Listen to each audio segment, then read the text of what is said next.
Hello and welcome again friends. आज हम friends जो 6 फंडामेंटल राइट दिए हुए हैं उसमें से इक्वलिटी ऑफ राइट्स जो है, इक्वलिटी राइट्स जो आर्टिकल 14 से 18 के बीच में आते हैं।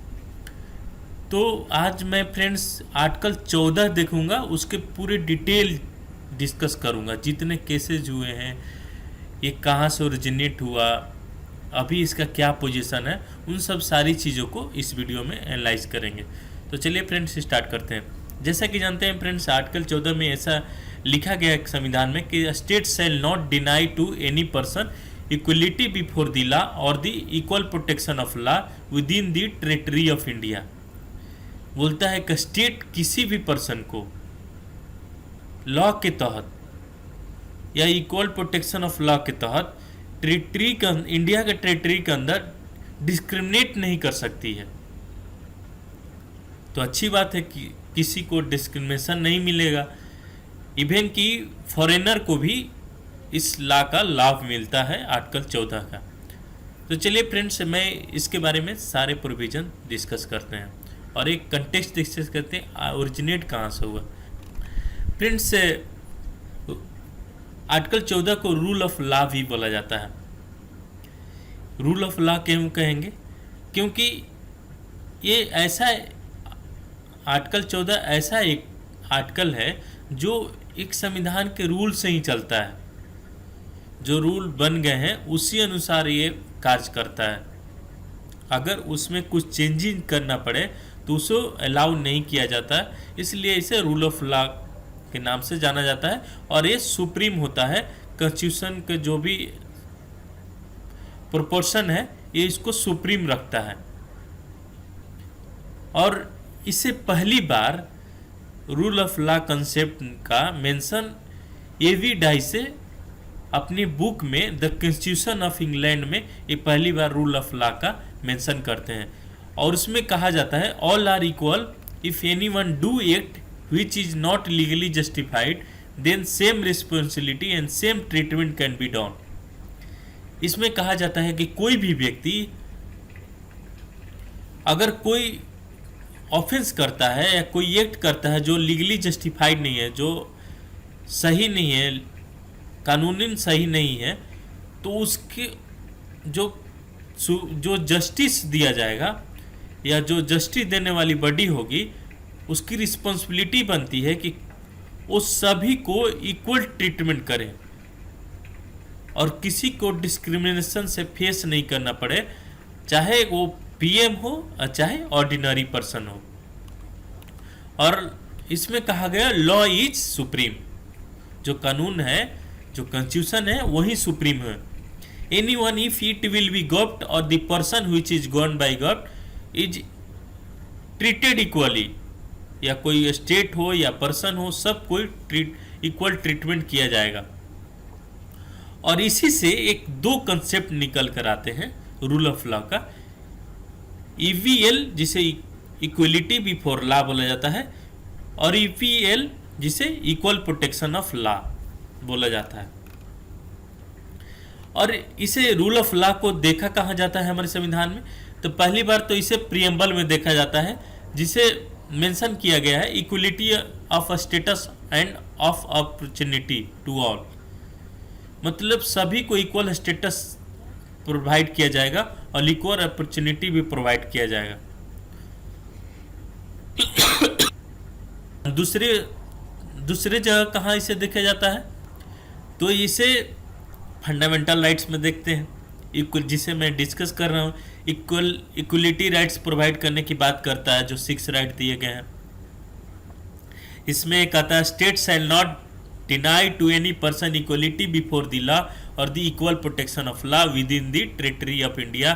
भारत के अंदर किसी को भी डिस्क्रिमिनेट नहीं किया जाएगा किसी भी आधार पर, उसे लॉ के आधार पर सबको इक्वल ट्रीटमेंट दिया जाएगा।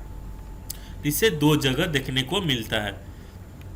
आइए समझते हैं इसका मतलब क्या है इक्वलिटी का। तो ये क्या कहता है कि अनइक्वल ट्रीटमेंट होगा उसको प्रोहिबिट करना, उससे रोकना है।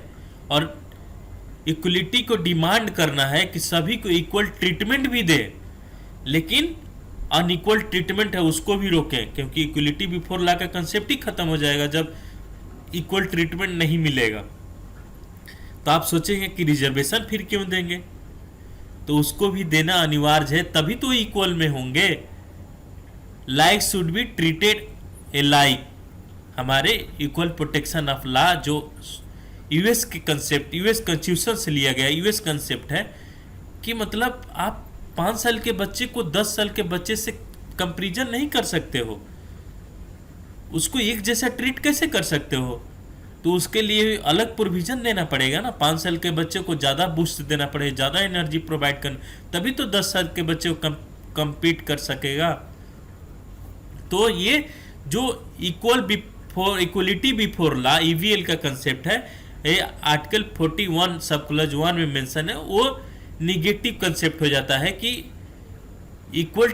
इक्वलिटी बिफोर लॉ, तो ये तो निगेटिव कंसेप्ट ऐसे ही हो गया, क्योंकि आप पीएम का भी तुलना और एक ऑर्डिनरी पर्सन का तुलना एक जैसे कर रहे हो, तो कैसे संभव है भाई?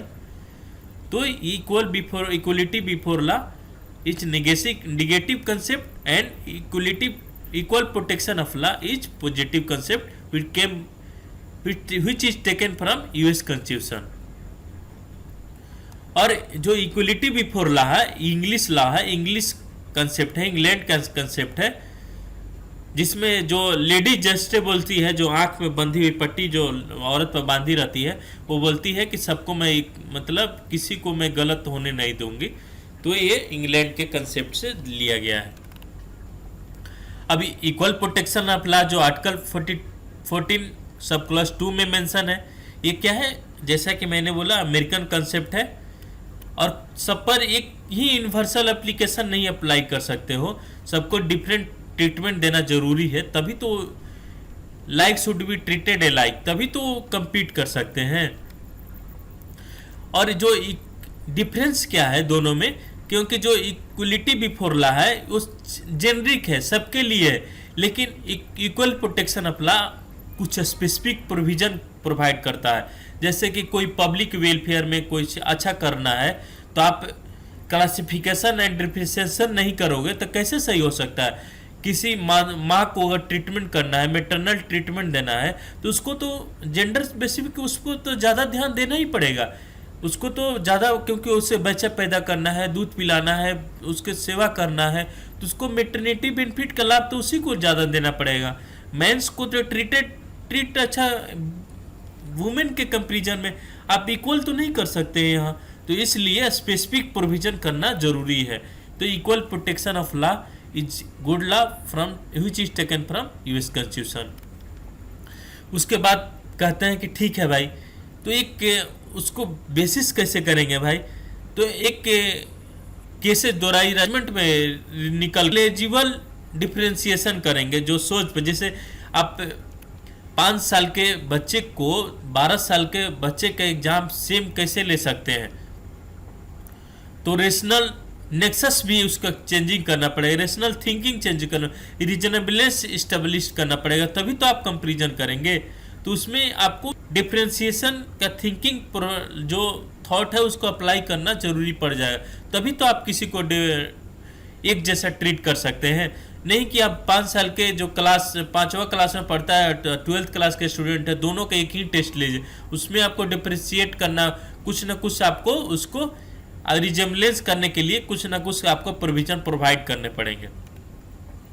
और इसी केस के बाद एक न्यू डॉक्ट्राइन उभर के आता है कि जैसे कि चेंजिंग आज के जो कंसेप्ट है उसमें है कि समय के साथ सब चीज़ चेंज हो गया, पहले कुछ और था, आज के डेट में कुछ और है, तो सबकी जो टाइम चेंजेज हुई तो डिजायर भी चेंजेज हुई। तो इक्वलिटी जो हो गया ये एक डायनेमिक कंसेप्ट हो गया, मतलब स्टैटिक नहीं हो गया, ये डायनेमिक कंसेप्ट हो गया।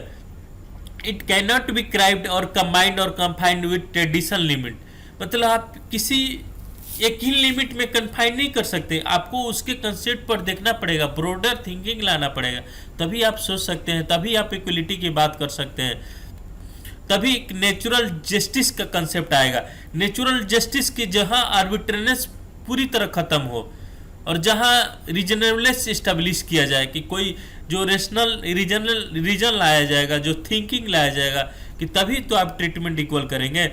जो इक्वलिटी बिफोर लॉ है, जो आर्टिकल के कंसेप्ट है, वो rule of law plus natural justice की बात करता है कि natural justice differentia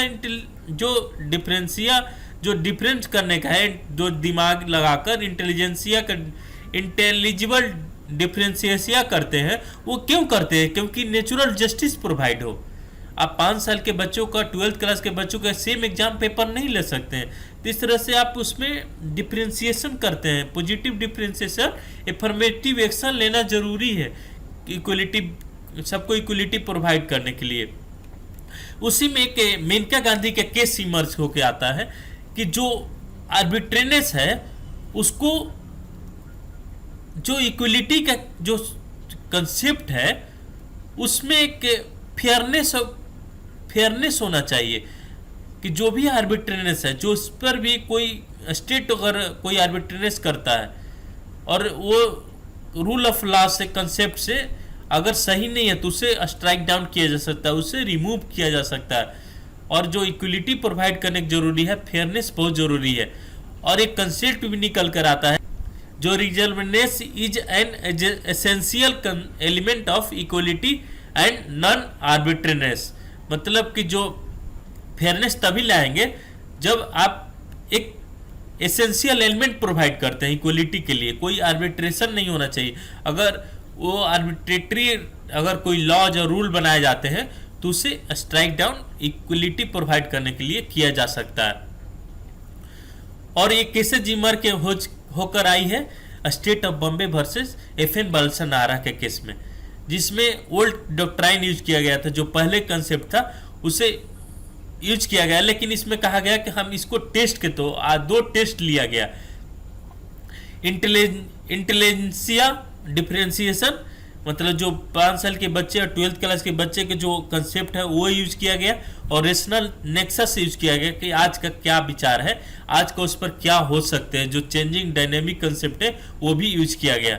new doctrine जो निकल कर आई, रीजनलेस, मतलब कोई भी रीजन के तहत उसे सही किया जाएगा तभी वो कंसेप्ट सही है, तभी इक्वलिटी के कंसेप्ट सही हो पाएगा, नहीं तो उसे स्ट्राइक डाउन किया जा सकता है। मेनका गांधी केस में एक क्लियर दिखने को मिला। और फिर एक बाद में जजमेंट प्रोनाउंस्ड हो कि if anything is arbitrary then oppose to article 14। अगर कोई भी आर्बिट्री है, कोई भी एक्शन अगर सरकार का गलत है, आर्बिट्रीनेस प्रोवाइड करता है, तो आर्टिकल 14 को, इक्वलिटी को वो स्ट्राइक डाउन करेगा ही, अपोज करेगा ही, वो उसको खत्म करेगा ही। तो उसको खत्म करने से बढ़िया है कि जो भी आर्बिट्रेनेस पावर है उसको खत्म किया जाए, उसको जो पावर है, एक्ट है, उसको स्ट्राइक डाउन किया जाए। जो कार्य किया गया है और इरेगुलर है, सही नहीं है, संवैधानिक तौर पर सही नहीं है, तो जो आर्बिट्री पावर है उसको खत्म कर दिया जाए। और जो कहा गया है कि equality and आर्बिट्रेनेस are Swarna enemy, मतलब एक दूसरे के मतलब घोर विरोधी हैं। इक्वलिटी कभी नहीं हो सकता जब आप आर्बिट्रेनेस लगा देंगे, जब उस पर पावर लगा देंगे, जब आर्बिट्री पावर आ जाएगी तो ये इक्वलिटी का कंसेप्ट मार दिया जाएगा। और लास्ट में मेनका गांधी केस में गोल्डन रूल निकल कर आता है, गोल्डन ट्रिंगा रूल बोला जाता है कि अगर आर्टिकल 14 अगर आर्बिट्री पावर रिस्ट्रिक्शन लगाती है तो 19 से 21 भी उसको खत्म कर देती है। तो इस तरह से तीनों गोल्डन ट्रेंगल का रूल कंसेप्ट होता है कि अगर 14 किसी तरह आर्बिट्री पावर रोक लगाती है, उनका पासपोर्ट का मैटर था, जब्त कर लिया जाता है गवर्नमेंट के द्वारा, तो सुप्रीम कोर्ट में जाती है, तो वही इस पर आता है कि उनके right of equality, right to life का भी मैटर है, राइट टू फ्रीडम का भी मैटर है, उनको विदेश जाने से रोका जाता है। तो ये कंसेप्ट निकल कर आता है गोल्डन ट्रेंगल रूल।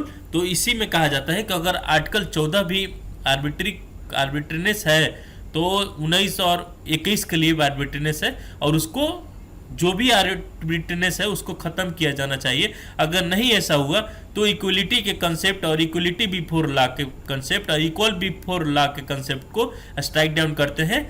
और इसी में due process of law use किया गया था, रूल ऑफ लॉ से ज़्यादा गया तीन तरह के होते हैं, rule of law, due process of law, अब प्रोसीडर इस्टेब्लिश्ड बाई लॉ जो जापान का कंसेप्ट है, इन सभी को केसेज में यूज किया गया और बोला गया कि हम ड्यू प्रोसेस ऑफ लॉ, अगर रूल ऑफ लॉ का कंसेप्ट से ज़्यादा ड्यू प्रोसेस ऑफ लॉ का भी कंसेप्ट यहाँ यूज किया गया, क्योंकि रूल ऑफ लॉ तो बहुत सारे आर्बिट्री पावर उसको लाकर कोशिश करती है रोकने की, लेकिन ड्यू प्रोसेस ऑफ लॉ से हम इस जजमेंट को देखते हैं, क्योंकि आज का जो रूल ऑफ लॉ का कंसेप्ट है आज के तौर में डायनेमिक जो कंसेप्ट है उसको फुलफिल नहीं करता है, एक स्टैटिक कंसेप्ट था, उसको ज़्यादातर एक्सपेंशन देना जरूरी हो जाता है। तो इसलिए फ्रेंड्स आर्टिकल जो 14 है इसको इक्वलिटी बिफोर लॉ और इक्वल प्रोटेक्शन लॉ प्रोवाइड करता है, और यही ऐसा लॉ है जो सबको इक्वल ट्रीटमेंट प्रोवाइड करता है। तो थैंक यू फ्रेंड्स, आज के लिए इतना ही। नेक्स्ट वीडियो में हम अलग टॉपिक डिस्कस करेंगे, अलग आर्टिकल देखेंगे। Thank you.